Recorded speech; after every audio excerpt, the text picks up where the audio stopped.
Yeah, so most people don't like joint ventures. Somewhere, I'll be talking to a CEO and they'll remember they had a bad experience in some part of the world with a joint venture. And so they pretty much rule out the idea. But the reality is, particularly as you come to emerging markets, you need a joint ventures. And if you can find a compatible joint venture partner, it's just magic, because what you get is not just the regulatory sort of influence, the ability to jump through regulatory barriers and so forth, but you also get access to a whole set of capabilities and scale that you don't have. So typically the Western multinational will bring the product and the technology and certain know-how. The Indian partner, if they're the right one, will bring brand, a locally relevant brand for the mid-market. They'll bring distribution reach. They'll bring this knowledge of how to do low-cost manufacturing on a shoestring. The idea, the capability of what Carlos Ghosn of Renault called frugal engineering, how to make something much more affordable. And these are capabilities that are incredibly important for success.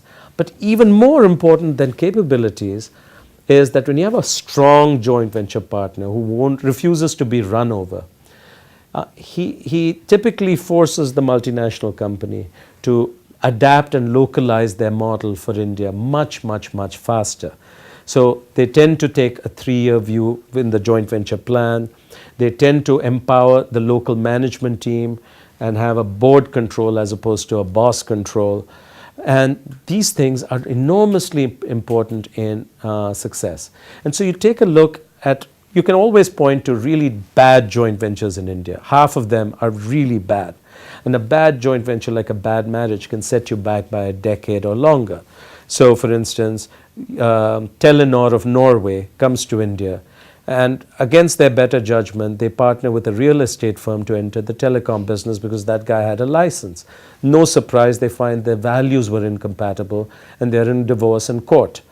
But for every unsuccessful one, there is at least one spectacularly successful one. You take companies like Cummins.